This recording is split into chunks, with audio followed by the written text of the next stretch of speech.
الحمد لله وكفى وسلام على عباده الذين اصطفى أما بعد فقد قال الله تبارك وتعالى في القرآن المجيد والفرقان الحميد فأعوذ بالله من الشيطان الرجيم بسم الله الرحمن الرحيم وذكر فإن الذكرى تنفع المؤمنين.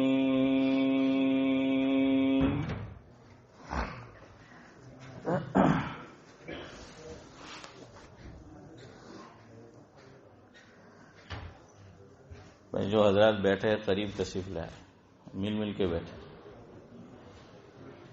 ہے دعا خدا سے خصوصی کرم کرے، ہے دعا خدا سے خصوصی کرم کرے، دے زباں پر وہ بات جو دل پر اثر کرے. دین کی ساری ہی باتیں ہے سلام قابل قدر، ہم جو باتیں بھی سنیں اس کی قدر کرے. بزرگان محترم،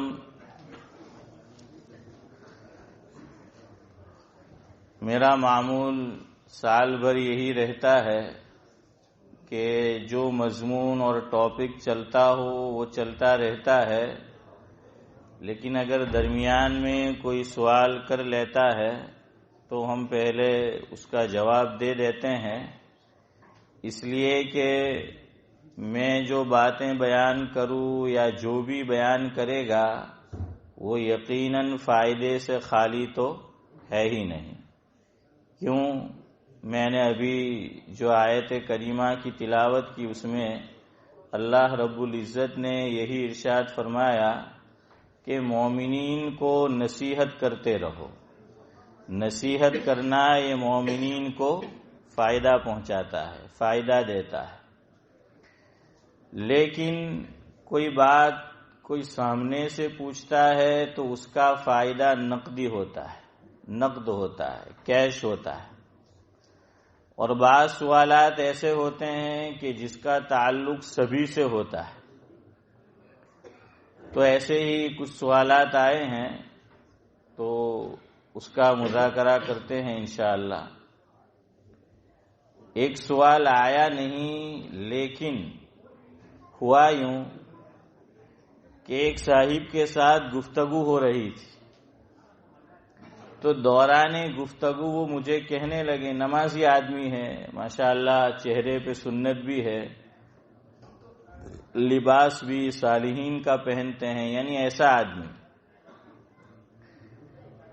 تو وہ باتوں میں مجھ سے ابھی کی بات وہ کہنے لگے کہ کبھی ہم سفر میں جاتے ہیں اور راستے میں نماز پڑھنے کی ضرورت پیش آ جاتی ہے، وقت ہو جاتا ہے، اب وضو کرنے کے لیے پانی انف نہیں ہوتا کہ جس میں پورا وضو سنت کے مطابق ہم کر سکے. تو میں یہ کرتا ہوں، یعنی وہ آدمی، کہ ہم یہ کرتے ہیں، گھر والے جو ساتھ ہوتے ہیں، جا رہے ہیں سفر میں، سروس دور ہے، نماز کا وقت ہو گیا ہے، تو جو پانی کی بوتل ہوتی ہے تو اس سے ہم ہاتھ کو اس طریقے سے ایک کہ مثال کے طور پر وہ کہنے لگے کہ الٹے ہاتھ سے سیدھے ہاتھ پہ پانی ڈالا اور ڈالنے کے بعد یوں ہم ہاتھوں کے اوپر جو ہے پانی کو گھما لیتے ہیں، ہاتھوں کو جو ہے اعضائے وضو پر پھیر دیتے ہیں. لیکن نماز ہم نہیں چھوڑتے، یوں کہنے لگے کہ ہم نماز نہیں چھوڑتے. بڑی اچھی بات ہے، نماز چھوڑنے کی چیز ہے بھی نہیں. لیکن میں نے ان سے کہا کہ آپ نے مسئلہ غلط سمجھا ہے. آپ کی نماز نہیں ہوئی، پڑھ کے بھی نماز نہیں ہوئی۔ تو تعجب میں آ گئے، چہرے سے پتہ چلا، اور یوں انہوں نے ایکشن اس طریقے سے کیا، میری بات کا گویا کہ ریئیکشن کہ بھائی او ابراہیم ہیرو بہنی بھائی پگ ہیرا کرنی۔ تو اس نے جو ہے کہ اچھا وضو نہیں ہوا کہ نماز نہیں ہوئی، نماز پڑھ کے بھی نماز نہیں ہوئی؟ میں نے کہا نہیں ہوئی، اور اس کی وجہ میں نے ان کو بتائی کہ تمہارا وضو نہیں ہوا۔ ہو سکتا ہے ہم میں سے بھی بعضوں کو یہ غلط فہمی ہو، اس لیے میں نے سوچا کہ یہ مسئلہ آپ سے بھی ذکر کر دوں۔ وہ بات تو میں نے ان کو بتا دی۔ میں نے کہا کہ دیکھیے، آیت وضو میں اللہ تعالیٰ نے دو باتیں کہی ہیں۔ آیت وضو میں دو باتیں کہی ہے اللہ تعالیٰ نے۔ قرآن کریم کے اندر وضو کا جہاں ذکر آیا ہے تو اس آیت کا نام ہے آیت وضو۔ اس کا نام کیا ہے؟ آیت وضو ہے۔ کیوں اس کا نام آیت وضو ہے؟ کہ اس میں وضو کے احکام بیان کیے گئے ہیں، اس لیے اس کا نام ہو گیا آیت وضو۔ وہ کون سی آیت ہے؟ کہ یا ایھا الذین آمنوا اذا قمتم الی الصلاۃ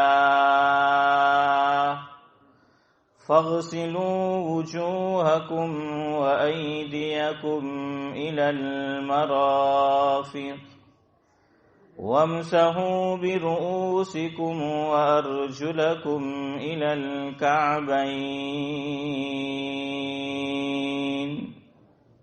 آگے پھر تیمم کا ذکر ہے کہ پانی نہ ہو تو کیا کرنا ہے، تو وہ تیمم کا آگے ذکر ہے، لیکن مجھے اتنی ہی بات بتانی ہے۔ اللہ نے کیا فرمایا کہ اے ایمان والو، مفہوم ہے اذا قمتم الی الصلاۃ۔ اب دیکھیے، بعض مرتبہ لفظی ترجمہ ٹھیک نہیں بیٹھتا، یاد رکھیے۔ قرآن کریم اسی لیے لغت سے نہیں سمجھ سکتے ہم قرآن کریم، استاد کی ضرورت اسی لیے پیش آتی ہے، ورنہ وہ قصہ مشہور ہے روزے کا، جہاں بیان ہے سورہ بقرہ میں کہ وَكُلُوا وَاشْرَبُوا حَتَّى يَتَبَيَّنَ لَكُمُ الْخَيْطُ الْأَبْيَضُ مِنَ الْخَيْطِ الْأَسْوَدِ إِلَى الْفَجْرِ۔ تو صحابی اس آیت کا مفہوم نہیں سمجھ پائے، انہوں نے جو الفاظ استعمال ہوئے ہیں اسی کو سمجھا۔ یہاں رات اور دن کا بیان ہے، رات سیاہ ہوتی ہے، کالی ہوتی ہے، اور دن سفید ہوتا ہے، روشن ہوتا ہے، سفید ہوتا ہے۔ تو اللہ نے فرمایا کہ وَكُلُوا وَاشْرَبُوا حَتَّى يَتَبَيَّنَ لَكُمُ الْخَيْطُ الْأَبْيَضُ مِنَ الْخَيْطِ الْأَسْوَدِ مِنَ الْفَجْرِ، کہ کھاتے رہو پیتے رہو۔ تو ایک صحابی یہ سمجھے یہ جو لفظی ترجمہ ہے، تو خیر وہ قصہ آپ کو معلوم ہے، اس لیے تفصیل میں ذکر نہیں کرتا۔ تو یہ چیز ہوتی ہے۔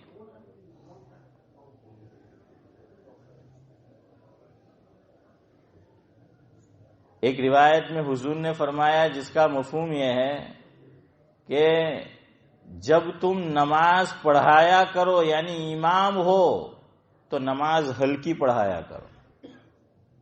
نماز کیسی پڑھایا کرو؟ ہلکی پڑھایا کرو، یعنی قرات بہت زیادہ طویل اور لمبی نہ کرو۔ کیوں؟ اس لیے کہ پیچھے مقتدی میں بیمار بھی ہوتے ہیں، عمر رسیدہ بوڑھے بھی ہوتے ہیں، کام کاج والے لوگ بھی ہوتے ہیں، مسافر بھی ہوتے ہیں، ہر طرح کے لوگ ہوتے ہیں۔ اب مسافر کو جلدی ہے جانے کی، اور امام صاحب نے لمبی قرات جو ہے وہ شروع کر دی۔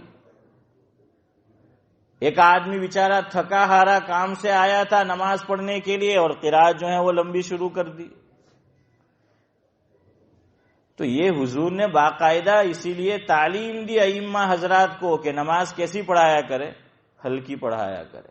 حکیم الامت مجدد الملت حضرت مولانا اشرف علی صاحب تھانوی نور اللہ مرقدہ کے ملفوظات میں ہے، جس کا مفہوم اور خلاصہ یہ ہے کہ نماز ہو تو مولانا رشید احمد گنگوہی جیسی۔ کیا فرمایا حضرت نے کہ اگر نماز ہو یعنی امام کی نماز، کہ امام ہو تو مولانا رشید احمد گنگوہی رحمت اللہ علیہ جیسا امام ہو۔ کیوں؟ تو حضرت نے اس کی وجہ بیان فرمائی کہ حضرت نماز بہت ہلکی پھلکی پڑھاتے تھے۔ نماز کیسی پڑھاتے تھے؟ بہت ہلکی پھلکی جو ہے وہ پڑھاتے تھے۔ دیکھیے وقت وقت کا بھی تقاضا ہوتا ہے۔ سفر میں ہے آدمی، مسافر ہے، تو حالت مسافرت میں نماز ہلکی پڑھایا کرو امام ہو تو۔ امام آپ کو بنا دیا گیا، نماز خاص طور سے وہاں ہلکی پھلکی پڑھاؤ۔ چودھری صاحب مجھے سنا رہے تھے، وہ تو ابھی ڈیوزبری میں ہیں، اللہ ان کا سایہ تادیر عافیت کے ساتھ سلامت رکھے۔ مفہوم یہ ہے کہ ایک جگہ ٹرین اسٹیشن پر تبلیغی جماعت سفر کر رہی تھی اور ٹرین کے اوپر نماز پڑھنا تھی، تو حضرت جی ثانی حضرت مولانا یوسف صاحب رحمت اللہ علیہ بھی موجود تھے۔ حضرت نے کسی کو آگے کر دیا، امام بنا دیا کہ چلو پلیٹ فارم پر نماز پڑھا لو۔ اب لوگ بھی آتے جاتے ہیں، ٹرینیں بھی آتی جاتی ہے، اور یہ لوگ خود جو ہیں وہ سفر میں تھے۔ اب جس آدمی کو امام بنایا اس نے تو آپ سمجھ گئے میرے کہنے سے پہلے ہی، تو فرمایا کہ نماز کو حضرت نے ختم کر دیا کہ چھوڑو اس کو، اس کی پڑھنے دو، چلو کوئی دوسرا امام بنو نماز پڑھاؤ۔ ارے بھائی اللہ نے عقل دی ہے، استعمال کرو۔ آپ حالت مسافرت میں، حالت سفر میں، تو نماز جو ہے وہ ہلکی پھلکی پڑھاؤ۔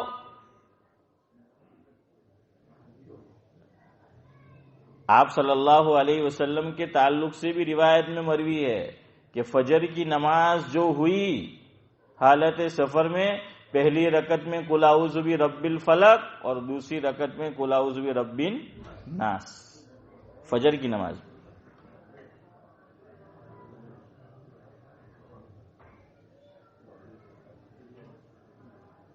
ہمارے امام اور سرخیل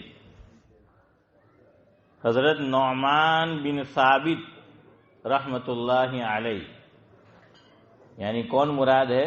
حضرت امام ابو حنیفہ رحمت اللہ علیہ۔ یاد رکھو، نام بھی یاد رہنا چاہیے۔ کیا نام ہے؟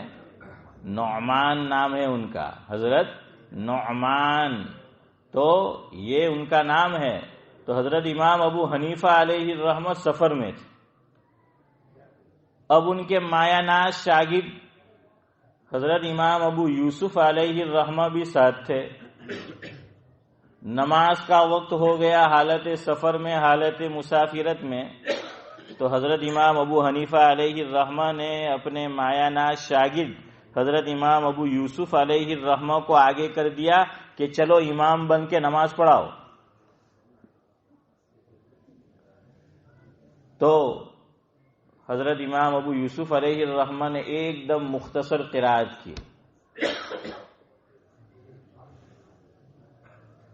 نماز جب ختم ہوئی تو حضرت امام ابو حنیفہ علیہ الرحمہ نے ان کو گلے سے لگایا، حق کیا، معانقہ کیا، اور کتابوں میں یہ لفظ لکھے ہیں کہ یا ابا یوسف کنت فقیہا او کما قال، کہ ابو یوسف اب میں تجھے یہیں کھڑے کھڑے سرٹیفکیٹ دے رہا ہوں، سند دے رہا ہوں کہ تو فقیہ بن گیا۔ تو کیا بن گیا؟ فقیہ بن گیا۔ تو یہ مدرسے میں بیٹھ کے سند نہیں ملی، راستے میں سند مل رہی، اور ایک عمل سے خوش ہو کر سند دے دی۔ اس لیے جیسا موقع ہو ویسا جو ہے وہ عمل کرنا چاہیے. کہ انہوں نے مختصر قرات کی تو کہا کہ تو فقیہ بن گیا. فقیہ کا کیا معنی؟ سمجھدار. ہاں یہ جو ہم بولتے رہتے ہیں کہ فقیہ فقہ سمجھ بوجھ کو جو ہے وہ استعمال کرنا، صحیح وقت پہ صحیح فیصلہ کرنا، اس کا نام فقاہت ہے. تو حضرت تھانوی رحمۃ اللہ علیہ نے فرمایا کہ حضرت مولانا رشید احمد گنگوئی رحمۃ اللہ علیہ نماز پڑھاتے تھے اور قرآن کریم بہت سادہ پڑھتے تھے، یعنی آواز بھی کوئی اتنی اچھی نہیں اور لہجہ بھی کوئی اتنا خوب نہیں، لیکن تجوید درست اور بالکل عام سادہ جو لہجہ تھا اس طرح سے جو ہے وہ حضرت نماز پڑھاتے تھے، لیکن ہلکی پھلکی جو ہے وہ نماز پڑھاتے تھے. خیر میں تو آپ کو سمجھا یہ رہا تھا کہ پہلے زمانے میں جب ترجمہ لکھا جاتا تھا تو یا جو لکھی جاتی تھی اور ہا جو لکھی جاتی تھی تو چھوٹی ہا لکھتے تھے، اور یا کبھی یا نسبتی جس کو کبھی ہم چھوٹی یا کہتے ہیں بڑی یا کہتے ہیں، لیکن زبر زیر نہیں لگایا جاتا تھا، ویسے ہی جو ہے وہ لکھ دیا. تو اب آپ لکھ دو چھوٹی ہا لام کاف چھوٹا کاف اور یا. اب جو آدمی پڑھا لکھا ہے صحیح معنی میں سمجھ بوجھ رکھتا ہے تو وہ اس کا ترجمہ کرے گا کہ بھئی نماز کیسی پڑھاؤ؟ ہلکی پڑھاؤ. اور یہ چھوٹی یا سے پہلے لکھا جاتا تھا کہ بڑی یا. آج کل جہاں بڑی یا استعمال ہوتی تھی پرانے دور میں بعض لوگ بڑی یا کی جگہ چھوٹی یا جس کو یا نسبتی کہتے ہیں. جیسے میں لاجپور کا ہوں تو حافظ امتیاز جانتے ہیں کہ مدرسے کے اندر طلبہ جب پوچھتے ہیں کہ بھائی تو کہاں کا یا یہ کہاں کا ہے تو کہتے ہیں کہ لاجپور نہیں، کیا بولیں گے؟ لاجپوری. سورت کا ہے تو کیا بولیں گے؟ سورتی. تو یہ جو اخیر میں یا آئی اس کا نام ہے یا نسبتی، یعنی اس یا سے نسبت کی گئی اس کی کہ حافظ امتیاز کہاں کے رہنے والے ہیں؟ فلاں بستی کے. عبدالسلام کہاں کا ہے؟ تو کہاں کے لاجپور کا. تو لاجپور گاؤں ہے، یہ لاجپور کا تو لاجپوری. یہ جو یا آ جائے گی تو یا کا نام ہے یا نسبتی، یعنی بتانا یہ ہے کہ اس بندے کی نسبت لاجپور کے ساتھ ہے، اس بندے کی نسبت ہتھورن کے ساتھ ہے، اس بندے کی نسبت کیا ہے؟ باڈولی کے جو ہیں وہ ساتھ ہے. تو پہلے ایسا ہوتا تھا کہ بڑی یا کی جگہ جو ہے وہ چھوٹی یا. یہ ہر تھوڑے عرصے کے بعد جو ہے اسٹائل لکھنے کی بدلتی رہتی. اب بھی کچھ الفاظ ایسے ہیں کہ آپ 10 سال پہلے کی لکھائی دیکھو اردو میں تو الگ ہے، اور آج دیکھو تو کچھ الفاظ کے لکھنے کی اسٹائل جو ہے وہ بدل گئی ہے. تو اس آدمی نے یہ ترجمہ سمجھ لیا اور کہ بھائی نماز جب بھی پڑھاؤ تو ہل کے پڑھاؤ. کیا پڑھاؤ؟ ہلکی اور ہل کے. تو زبر کی جگہ کیا کر دیا؟ زیر کر دیا، اور لوگوں کو زیر کر دیا ہے، لوگوں کو بھی زیر کر دیا. اب یہ جب بھی نماز پڑھا ہے امام صاحب تو ہل کے نماز پڑھا ہے. ایک مرتبہ ہو تو لوگ سمجھے کہ چلو کوئی مسئلہ ہوگا ہے شعیب بھائی کہ بھائی یہ جو ہے ہل کے پڑھا رہے تھے، لیکن جب بھی دیکھو تو ہل کے نماز پڑھے. تو اس سے پوچھا کہ بھائی تو ہلتا کائے کو ہے نماز میں؟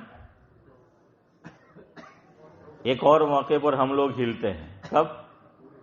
جب قرآن کریم کی تلاوت کر رہے ہے نا، تو اس موقع پر ہلتا ہے آدمی. اور میں نے جہاں تعلیم حاصل کی ڈابھیل میں تو مغرب بعد بھی سبق یاد کرنا ہوتا تھا، عشاء بعد چاہے سبق یاد کرو یا دوڑ. حافظ امتیاز جانتے ہیں مولانا ابراہیم حافظ صاحب، وہ اوپر حافظ کلاس پہلی کلاس تھی کوساڑی کے، کیا نام تھا؟ مولوی یوسف، مولوی ابراہیم. ہاں مولانا ابراہیم کوساڑی. میری درسگاہ 6 نمبر کی تھی، مولانا ابراہیم کی 7 نمبر کی، لیکن وہ اوپر سیڑھی پر چڑھ کر پہلی. اب مغرب بعد ان کی نگرانی، وہ اور قاری یونس وانگری، چکھلی کی طرف گاؤں ہے وانگری، تو دونوں کی.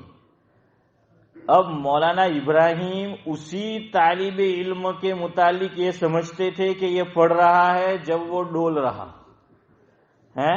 وہ کیا کر رہا ہو؟ وہ ڈول رہا ہو تو وہ آتے تھے جیسے ہی نگرانی کرنے کے لیے. بچے مسجد کے جو ابھی ڈابیل جامعہ کی جو مسجد ہے تو اوپر میں حفظ کلاس والے مغرب بعد بھی جو ہیں یاد کرتے تھے اور عشاء بعد بھی. میرے وقت میں بھی ایسا ہی تھا, حافظ امتیاز کے وقت میں بھی, ابھی نہیں معلوم. تو ان کے ہاتھ میں لکڑی رہتی تھی تو وہ یوں دیکھتے تھے, جو ہل نہیں رہا ہے تو سروس ہوتی تھی. تو بہرحال جو ہے وہ پڑھتی تھی. تو اب بعض طلبہ دیکھتے تھے کہ مولانا آئے تو وہ جتنی آواز زور سے نہیں نکالتے اس سے زیادہ ہلتے تھے. اتنے ہلتے تھے کہ گاڑی بالکل اوپر ہو جاتی تھی. سورین وہ اوپر کی طرف جو ہے وہ آ جاتی تھی کہ بالکل وہ جھک گئے. کیوں؟ تاکہ مولانا سمجھے کہ کیا کر رہا ہے, یہ پڑھ رہا ہے. ایک تو ان کا یہ طرز تھا, اور بعد میں تو یہ کہ ایک لائن کی بدہ نے ڈپھیٹا ہے. عشاء بعد آئے روزانہ ایک کوپرا پاک اور میتھی پاک کھانے کا ہے. ایک لائن سے سب کو ماننا شروع کرتے تھے. ایک ہی بندہ بچتا تھا, ڈابیل کا تھا, بسم اللہ فیملی کا, اسماعیل بسم اللہ. تو وہ حضرت کی درسگاہ میں پڑھتا تھا. حضرت کو اس سے بہت محبت تھی, اس سے مذاق مستی کرتے تھے, تو وہ چھوٹ جاتا تھا. باقی ہم سب کو, اس لیے کوئی مجھے پوچھتا ہے تمہیں مار کھائے, میں کہ روز نہیں ایک گھڑی لیوا ہے. ٹھیک ہے, تمہیں وہ بعض طلبہ پوچھتے ہیں کہ مقصد تمہیں پڑھવામાં ہوشیار ہوتا ہے کہ પછી, اب اگلا جملہ میں نہیں کہوں گا, کہ تم میں دم تھا یا تم دم تھے. یوسف بھائی, یا تو دم ہوتا ہے یا دم ہوتا ہے. تو میں نے کہا دم تو تھا, لیکن استاد وہ میرے نہیں تھے, نگرانی کے استاد تھے. وہ پھر ان کا یہ عادت ہو کہ سب کو ایک پڑھتی تھی, تو پھر سب لوگ کیا کرتے تھے, وہ آئے اس سے پہلے کہ چلو اونچی کر دو, کہ وہ پڑھ گئے. خیر بہرحال تو وہ بچے ہلتے ہیں, کہتے ہیں پتہ نہیں کہ آپ کو کوئی چیز زبانی یاد کرنا ہو تو آدمی ہل کے اس کو پڑھے گا, تو یہ طریقہ, یہ عمل, ہلنا, حرکت کرنا زبانی چیز یاد کرنے میں معین اور مددگار بنتا ہے. یوں کہتے ہیں, مجھے نہیں معلوم, یوں کہتے ہیں, میں نہیں کہہ رہا ہوں کہ ایسا ہی ہے, لیکن یوں کہتے ہیں کہ بھائی یوں ہل کے پڑھو تو ایسا ہوتا ہے. میں یہاں نیا نیا امام بن کر جب آیا تو ہمارے احمد بھائی پٹیل جھانکھا, جن کو ہم کہتے تھے, حافظ یوسف کے بھائی, اللہ مرحوم کو غری کے رحمت کرے, تو انہوں نے مجھ سے پہلا سوال جو یہاں کیا تھا وہ یہی تھا. میں نے پوچھوا رہے گا کہ مول صاحب آپ پوئراو تمہیں اوپر پڑھاوے تے کہ تمہیں جوتا ہے, ٹھیک ہے, یہ لوگ ہلی ہلی نے پڑھے. تو ہمارے درمیان جو ایک قوم رہتی ہے نا, ان کا نام لیا انہوں نے, آپ سمجھ گئے ہوں گے. تو مجھے کہنے لگی کہ یہ ہلنا تو ان کی عادت ہے, اب میں نے تو ان کو کبھی دیکھا نہیں تھا. میں جب انڈیا سے آیا تو پہلے ایک ہفتہ آپ کے علاقے میں رہا تھا, اس علاقے میں ہمارے گھومنے کے لیے آیا تھا. میری بہن یہیں رہتی تھی نارتھ ہول روڈ پہ, اب تو دوسری جگہ رہتی ہے. تو ان کے خسر, میں نام نہیں لے رہا کسی وجہ سے, وہ مجھے لینے آئے تھے وکٹوریا, اور ہم آئے تو راستے میں یہی لوگ جن کے ساتھ ہم رہتے ہیں یا وہ ہمارے ساتھ, تو بڑی سی ہے, ٹوپی ہے اور داڑھی آپ دیکھیے, تو ڈیوٹی سے بات کرتی ہے, اور کپڑا مجھے پوچھنے لگے کہ آ کون, تو میں کہ کوئی موٹا بزرگ دیکھا ہے. تو مجھے کیا معلوم, میں تو انڈیا سے آیا تھا, گاؤں کا رہنے والا گاؤں آدمی ہے, کبھی ان کو دیکھا نہیں, زندگی میں کبھی نہیں دیکھا ہے, اور جب دیکھا تو بھی پتا نہیں کہ یہ وہ لوگ ہیں. اب انہوں نے جان بوجھ کے مجھے چھیڑنے کے لیے مجھ سے پوچھا, آپ پوچھ لینا ابھی وہ حیات ہے, مجھے پوچھا, میں نے کہ آ کون ہے ان کے, کیا آ کون ہے ان کے, چل تو کیا منیں گے. میں کہ کوئی وہ موٹا بزرگ دیکھا یار. تو وہ ہنسنے لگے اور پھر مجھے بتایا کہ نہیں یہ تو یہ ہے. تو خیر بہرحال وہ احمد بھائی مرحوم نے مجھ سے پوچھا کہ مول صاحب یہ لوگ کو ابھی اتنا تو ہلے ان کے, تو میں نے تو دیکھا نہیں تھا, لیکن پھر میں نے بعد میں دیکھا. میں نے کہا وہ واقعی وہ تو ہم سے زیادہ ہلتے ہیں. یوسف بھائی دیکھا ہوگا ہے نا نورانی بھائی, تو وہ تو پھر میں نے, انہوں نے پوچھا نا, پھر میں نے دیکھا. میں نے کہا یار ذرا دیکھو جا کے کہ کون سا وقت ہے. تو وہ پھر ایک دن گیا, جان بوجھ کے کار ہی پیچھے پارک کر دی, وہ پارکنگ اس وقت تو تھی نہیں، یہ مکان تھا نہیں، تو میں نے کہا ذرا اس بہانے جو ہے وہ دیکھے، تو وہ باقاعدہ وہ ہلتے ہیں برابر. تو میں نے احمد بھائی سے یہ کہا، اس وقت جو جواب سمجھ میں آیا، میں نے تو دیکھا نہیں تھا، میں نے کہا کہ بھائی اگر یہ چیز منع ہوتی تو یہ تو دارالعلوم میں ہوتی ہے. ہر دارالعلوم میں طلبہ جو یاد کرتے ہیں وہ اسی طریقے سے یاد کرتے ہیں. تو نیت دیکھیے، جیسے میں پورا ماشاءاللہ حافظ قرآن بن گیا، عالم دین بن گیا، مجھے معلوم ہی نہیں کہ یہ ان کی عادت ہے، اور میں نے بھی یاد ابھی آپ کو بتایا اسی طرح کیا ہے، اسی طرح پڑھا ہے، تو میرے تو خواب و خیال میں بھی نہیں. تو ہم کوئی ان کی کاپی تو کرتے نہیں ہیں، ان کی کاپی تو کرتے نہیں تھے. تو اگر کوئی ایسا عمل ہو کہ بائی چانس کہ ہم جس طرح کر رہے ہیں وہ بھی اسی طرح کر رہے ہیں، کوئی حرج کی بات نہیں. ہماری نیت یہ نہیں ہونی چاہیے. یاد آیا مجھے آپ کو بتاؤں، مانچسٹر کے اندر حکیم الاسلام حضرت مولانا قاری محمد طیب صاحب نور اللہ مرقدہ کی تشریف آوری ہوئی تھی. بہت بڑا نام، بہت بڑے آدمی، اللہ مرحوم کو غریق کے رحمت کرے. سابق محتمم دارالعلوم دیوبند، اور باپ بیٹے کو ایک ایسا شرف حاصل ہے کہ شاید کسی کو حاصل نہ ہوگا، یا ہو تو بہت کم. اتنی عظیم یونیورسٹی دارالعلوم دیوبند، باپ اور بیٹے کو یہ شرف حاصل ہے. ان کے والد کا نام تھا احمد محمد، حضرت مولانا احمد محمد ان کے والد کا نام تھا، اور یہ قاری طیب صاحب رحمۃ اللہ علیہ. تو ان کے والد نے 40 سال دارالعلوم دیوبند کا اہتمام سنبھالا، 40 ایئرس، اور قاری طیب صاحب رحمۃ اللہ علیہ نے 60 ایئرس. تو سینچری پوری ہو گئی. اور یاد رکھیے دارالعلوم دیوبند دارالعلوم نہیں تھا، یہ تو پہلے مدرسہ تھا. یہ مرہون منت ہے حکیم الاسلام قاری طیب صاحب رحمۃ اللہ علیہ. پورے عالم میں دارالعلوم دیوبند کا جو تعارف کرایا ہے، تو حضرت قاری صاحب رحمۃ اللہ علیہ صرف محتمم نہیں تھے، ایک معنی میں وہ دارالعلوم دیوبند کے سفیر بھی تھے. پوری اسلامی دنیا میں دارالعلوم دیوبند کا جو انٹروڈکشن کرایا، جو تعارف کرایا، وہ مرہون منت ہے اسی قاسمی خاندان کے، اور اس میں بطور خاص حکیم الاسلام حضرت مولانا قاری محمد طیب صاحب رحمۃ اللہ علیہ. یہ تو پہلے مدرسہ تھا، آپ تاریخ پڑھے، 2 جلدوں میں میرے پاس دارالعلوم کی تاریخ ہے. ایک بالکل چھوٹا سا، یہ تو مکتب مدرسہ جیسا تھا. مدرسے سے جامعہ بنا، اور جامعہ سے دارالعلوم، اور دارالعلوم سے حکیم الاسلام نے اس کو عظیم یونیورسٹی بنا دی. یہ سب 60 سال میں انہوں نے کیا ہے. یہ دارالعلوم دیوبند یہ اتنا مشہور نہیں تھا، اور یہ تو چھوٹا سا مدرسہ تھا. اس کے ساتھ دارالعلوم کا لفظ بھی نہیں لگتا تھا. آپ تاریخ دارالعلوم دیوبند اٹھا کے دیکھیں، آپ کو مدرسے کا نام ملے گا، دارالعلوم کا لفظ نہیں ملے گا. مدرسہ چھوٹا ہوتا ہے، مکتب میں چند بچے پڑھتے ہیں، تو ہم اس کا نام جامعہ رکھتے ہیں. جاوید بھائی یوں کہہ رہے ہیں، کہاں جامعہ رکھتے ہیں؟ بھائی میرے گاؤں کے اندر جو مکتب ہے اس کا نام ہے مدرسہ اسلامیہ، وہ مدرسہ ہے. مدرسے میں، جامعہ میں، دارالعلوم میں فرق ہے ایک معنی. تو ہمارے گاؤں میں وہ مدرسہ اس کا جو ہے وہ نام ہوتا ہے جاوید بھائی. تو حکیم الاسلام حضرت مولانا قاری محمد طیب صاحب رحمۃ اللہ علیہ، اللہ نے بڑے علوم سے نوازا تھا. مانچسٹر حضرت کی حاضری ہوئی. یہ بات لکھی ہوئی میرے پاس کتاب میں ہے، وہ رسالے کی شکل میں الحمدللہ ہے میرے پاس. یہ میں سنی سنائی نہیں، پڑھی ہوئی بات بتا رہا ہوں. سوال جواب کی نشست تھی مانچسٹر کے اندر. تو حضرت سے سوال پوچھا گیا کہ مسلمان کے لیے ٹائی لگانا کیسا ہے؟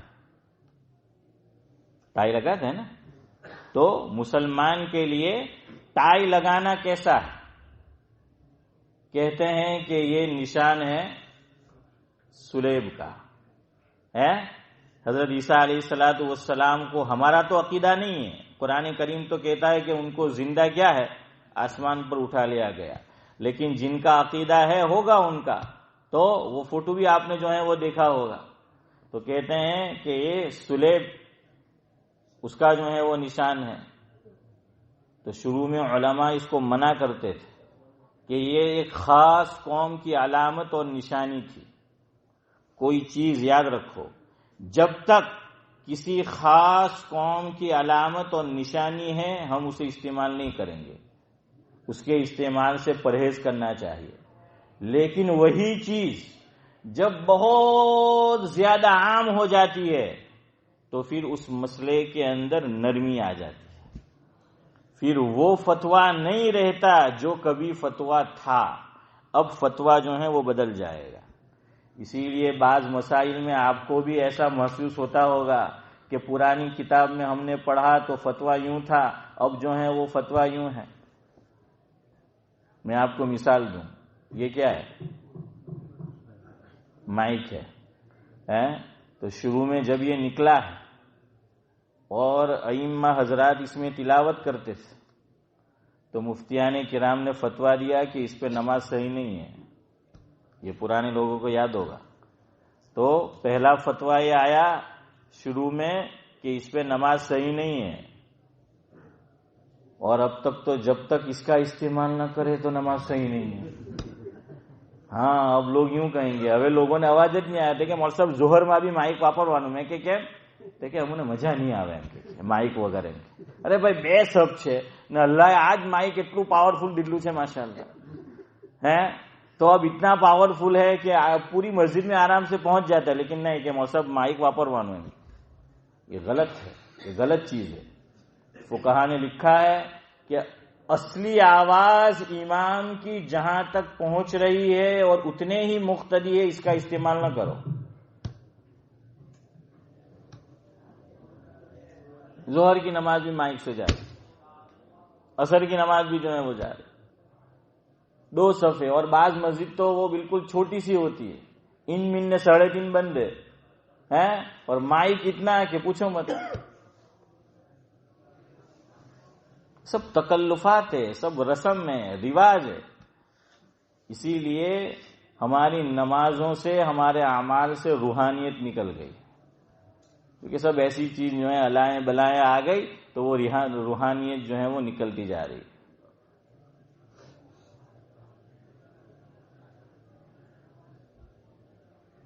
اسی لیے اقبال نے کہا نا کہ فلسفہ رہ گیا تلقین غزالی نہ رہی، اذان رہ گئی روح بلال ہی نہ رہی. اذان میں جو بلالی روح تھی وہ نہیں رہی.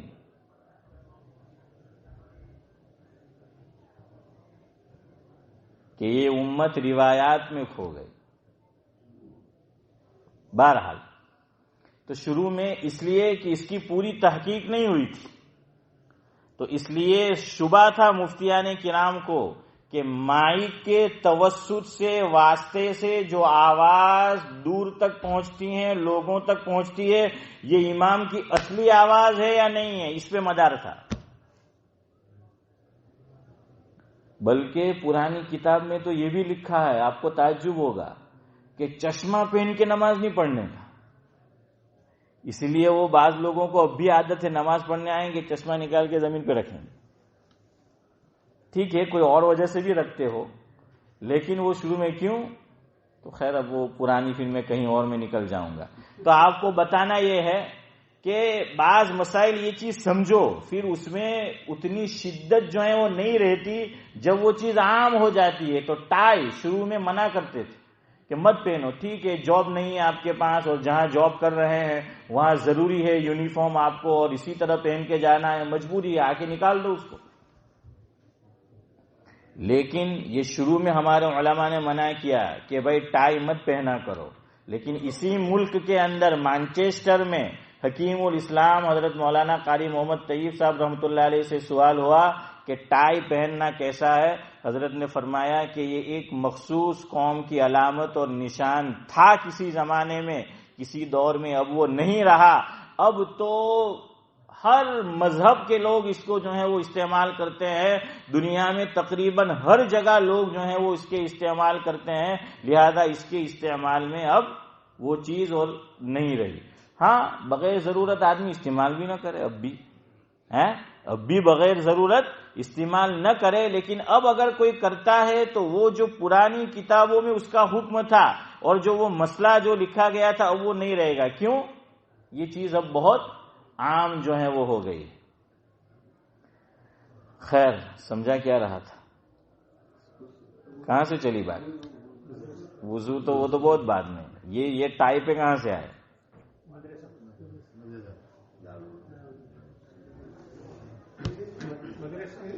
کیا مدرسہ؟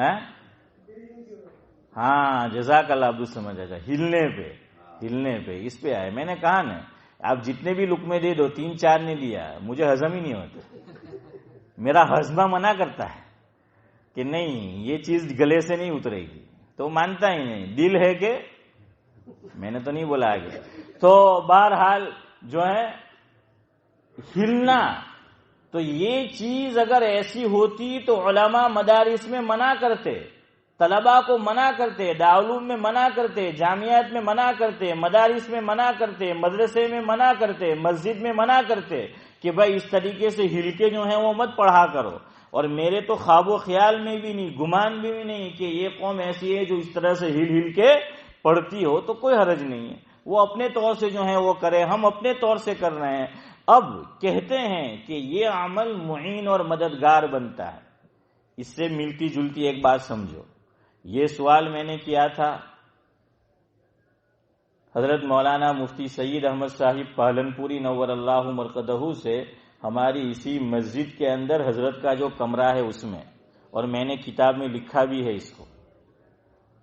دیکھیے، حضرت کو آپ کو یاد ہونا چاہیے کب انتقال ہوا تھا. رمضان المبارک میں. اور کون سے روزے میں؟ بھول گئے اپنے محسن کو. اتنے سال جو ہے وہ آئے ہیں. دیکھیے، حضرت کو بھی نہیں بھولنا ہے، حضرت کی تعلیم کو بھی نہیں بھولنا ہے. یاد رکھو.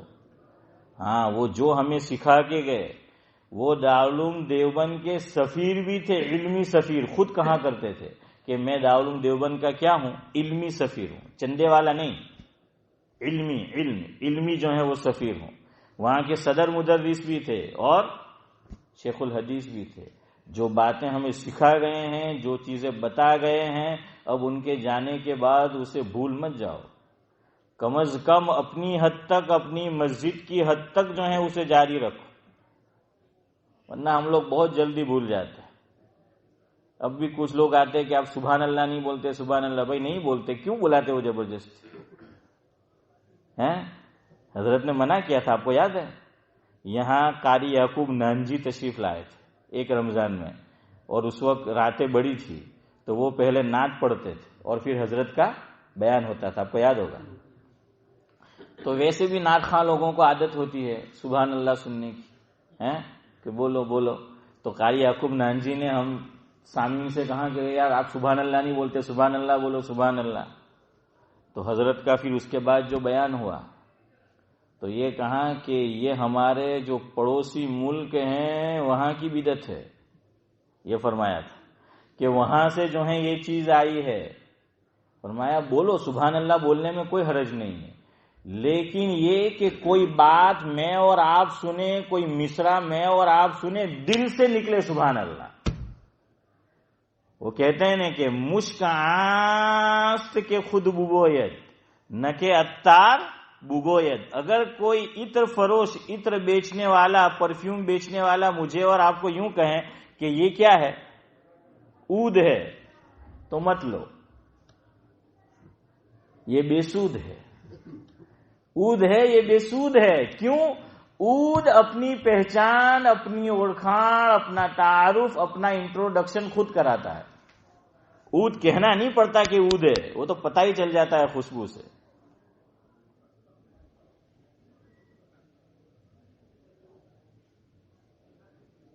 اردو کے شاعر نے اس سے ملتی جلتی بات کہی ہے کہ خود کی تعریف کرنا فضول ہے. خود کی تعریف کرنا فضول ہے، خوشبو خود بتا دیتی ہے کہ کون سا پھول ہے. سعد اللہ صاحب، کہ خود کی تعریف کرنا فضول ہے، خوشبو خود بتا دیتی ہے کہ کون سا پھول ہے. گلاب ہے کہ موگرا ہے، کہ رات کی رانی ہے کہ دن کا راجا ہے. وہ جو ہے وہ خود بتا دیتی ہے. تو اسی طرح سبحان اللہ کوئی حرج نہیں ہے. سنو تعلیم الاسلام میں بھی لکھا، لیکن خود سے نکلنا چاہیے. اب ہمارے مقررین کو بھی اور نعت خواں کو بھی عادت ہو گئی ہے یہ سبحان اللہ سننے کی، اور نہیں تھے کہ تم سبحان اللہ نہیں بولتے. ارے کائے کو بلاتے ہو؟ اب کل بھی رات کو انہوں نے کہا نہیں بولتے، تو 2 سیکنڈ نہیں گزرے کہ سبحان اللہ. چلو لو بھائی، جس بات پہ بولنا تھا اس پہ نہیں بولے، اور جہاں نہیں بولنا تھا وہاں بولے. اب آپ ہوں بولے ہیں جاوید بھائی، تو جہاں بولنا ہے بولو، خود سے بولو. یہ کیا کہ آپ کو کہنا پڑے اور پھر جو ہے وہ بولو، نہیں، وہ پھر اس میں وہ بات نہیں رہی. خود سے بولو، کوئی حرج نہیں ہے. ورنہ یہ سب تکلفات ہو گئے ہیں. بیانات میں نعرے لگانا یہ بھی تکلفات ہے. اس کو بھی ہمارے اکابر نے منع کیا ہے کہ نعرہ تکبیر کی آواز درمیان میں لگانا، اور یہ نعرے وہ نعرے، یہ سب چیزیں جو ہیں تکلفات. اس لیے وہ روحانیت، وہ چیز وہ نکلتی جا رہی ہے، سب رسم و رواج اس میں بھی گھستے جا رہے ہیں. تہجد جماعت سے سن لو، حضور نے کبھی نہیں پڑھی ہے. اعتکاف ہمیشہ کیا ہے، آج بھی دنیا بھر میں اعتکاف ہوتا ہے. ہاں تہجد میں وہ جو ایک روایت جماعت سے ملتی ہے وہ کیسی کہ ایک دن حضرت عبداللہ بن عباس رضی اللہ تعالیٰ عنہ چھوٹے تھے عمر میں، کم عمر تھے. حضور کے نکاح میں ان کی خالہ تھی. تو ایک رات وہ آپ صلی اللہ علیہ وسلم کی خدمت میں پہنچے اپنی خالہ کے گھر کے، دیکھوں کہ حضور رات میں عمل کیا کرتے ہیں. تو آپ صلی اللہ علیہ وسلم کے لیے انہوں نے پانی بھی جو ہے وہ رکھ دیا وضو کرنے کے لیے. تو اس پہ ان کو بڑی دعائیں بھی ملی کہ اللہ تعالیٰ تمہیں دین کی سمجھ جو ہے مفسر بنائے، فقیہ بنائے، دین کی سمجھ عطا فرمائے. اور حضور کی دعا کا نتیجہ تھا. تو واقعی وہ بنے بھی، اور وہ خدمت کا نتیجہ تھا. پھر وہ یہ چیز رکھ کے ہٹ گئے. حضور صلی اللہ علیہ وسلم نے تہجد جو ہے وہ شروع کر دی. یہ چپکے سے آ کر بچے تھے، کیا کیا، الٹے ہاتھ پہ حضور کے کھڑے ہو گئے. کدھر کھڑے ہو گئے؟ الٹے ہاتھ پہ. تو آپ صلی اللہ علیہ وسلم پڑھتے جا رہے ہیں. ان کو حضرت کو احساس ہوا کہ میرے پیچھے کوئی کھڑا ہے. تو سمجھ گئے کہ عبداللہ کھڑا ہے پیچھے. تو حضور نے نماز ہی کے اندر ان کو ہاتھ پکڑ کر سیدھی طرف کھینچا. اس لیے مسئلہ ہے کہ 2 آدمی جماعت کرے تو مقتدی کہاں کھڑا رہے گا؟ سیدھے ہاتھ. تو وہ الٹے ہاتھ پر کھڑے رہے. تو حضور نے خود نماز کے اندر کھینچ لیا. اور آج اگر میں اور آپ کسی کو کھینچے تو وہ ایک بڑی کھینچے گا لکیر. اس لیے مت کھینچیو، توڑ کے پھر بولیو اس کو کہ بھائی جو ہے وہ ادھر آ. سمجھ آیا کہ نہیں؟ ہاں. اب آپ کہیں گے حضور نے نماز میں یہ عمل کیا، عمل کثیر نہیں ہوا. سنو، نفل نماز میں گنجائش ہے. نفل نماز میں آپ کو کچھ نہ کچھ آدمی حرکت کر لے تو نفل نماز کے وہ احکام نہیں ہے جو فرض اور واجب نماز کے. یاد رکھیو، کبھی انشاءاللہ اس کی تفصیل کریں گے، آپ کو بیان کریں گے. صحابی نے سوال کیا ہے حضور سے یہی اسی طرح کا کہ نماز میں ہم یہ حرکت کر سکتے ہیں کہ نہیں. تو حضور نے وہاں پر جو الفاظ استعمال فرمائے تو ہمارے استاد اس کا ترجمہ یوں کرتے تھے کہ اگر تجھے یہ شوق پورا کرنا ہے تو نفل میں پورا کیا کر. اشرف بھائی یہ ترجمہ کیا استاد جی نے ہمارے کہ اگر تجھے یہ شوق پورا کرنا ہے تو کہاں پورا کر؟ نفل نماز کے اندر جو ہے یہ شوق پورا کیا کر. اس لیے کہنا یہ تعلیم یاد رکھو. ذکر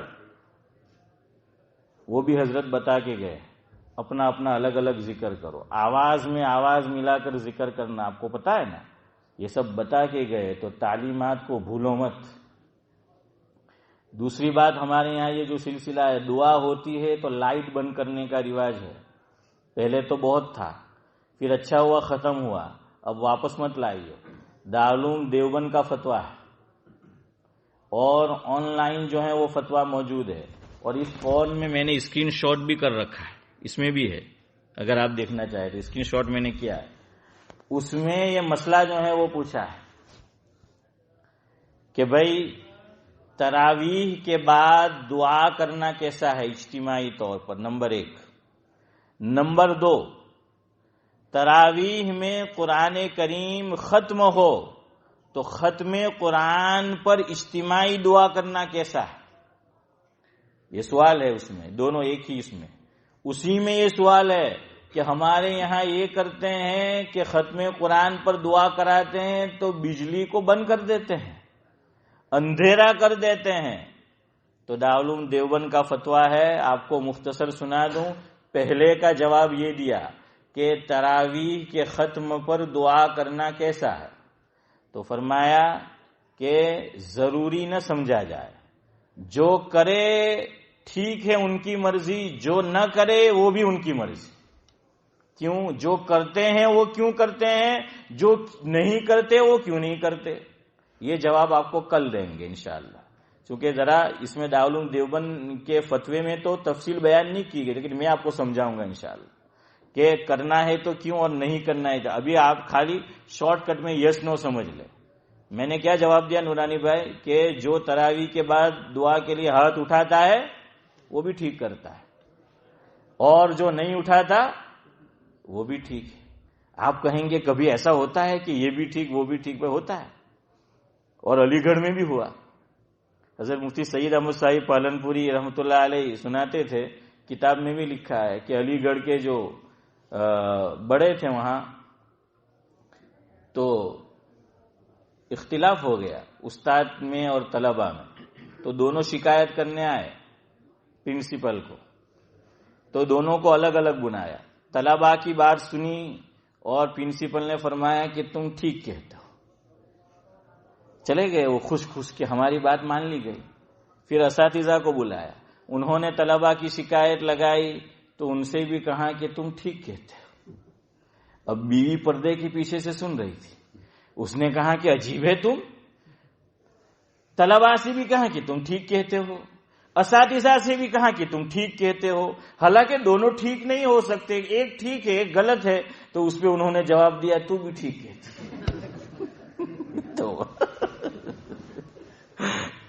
تو خیر بہرحال، لیکن احمد بھائی بعض چیزوں میں ایسا ہوتا ہے کہ بھائی یہ بھی ٹھیک وہ بھی ٹھیک جو ہے، بعض چیزوں میں ابراہیم بھائی ایسا ہوتا ہے، تو اس میں بھی ایسا ہی ہے۔ دوسری بات سنو، ختم قرآن جو ہے وہ ہوتا ہے تو اس موقع پر دعا کرنا وہ بھی ٹھیک ہے۔ ہمارے علاقے میں ایک مسجد ہے، آج ظہر بعد ایک صاحب کا میسج آیا، میسج بھی میرے فون میں، انہوں نے کہا کہ مول صاحب ہمارے یہاں کل ختم قرآن ہوا تو دعا کی گئی، تو کچھ عرب حضرات یا ایجپشین موروکن جو بھی ہوں گے، انہوں نے ان کے پاس ان کا نمبر ہوگا ذمہ دار کا، تو کلپ بھیج دی